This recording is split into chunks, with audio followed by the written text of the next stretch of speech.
এটো হৈছে hydroponic farming ইয়াৰ এটো আমি দুটা পেলনিয়া সামগ্ৰী দুটা বক্স লৈছো এটো ফিটিং কৰিবৰ কাৰণে এটা ওপৰত আৰু এটা তলত থবলে দুটা এনেকা মাৰি সিস্টেম এনেকে বনাই পেলাই এটা বেটাৰী দুডাল ওৱাৰ এটা বেটাৰীত কানেকচন কৰিছো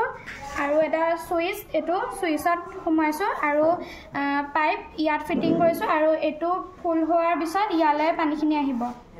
এতিয়া মই এটো কেনেকে ব্যৱহাৰ কৰিব লাগে হেতু দেখাইছো এয়া পানীখিনি ইয়ালে আহিছে আৰু এডাল দেখিছে এডাল ইয়ালে আহিব পানীখিনি আৰু এটো খুব কম খৰচত এটো বনাব পাৰি কিছুমান মানুহৰ আগত ইমান জায়গা নাথাকে খেতি কৰিবলৈ তেওঁলোকে এটো খেতি কৰিব পাৰিব এটো ভিতৰতো খেতি কৰিব পৰা যাব এটো জলকীয়া আৰু ষ্ট্ৰবেৰী তেনেকুৱা ফুল সুল তেনেকুৱা খেতি কৰিব পাৰি আৰু ইয়াৰ জৰিয়তে গছৰ যিবিলাক শিপা হেবিলাকে অক্সিজেন আৰু পানী দুইটাই পায়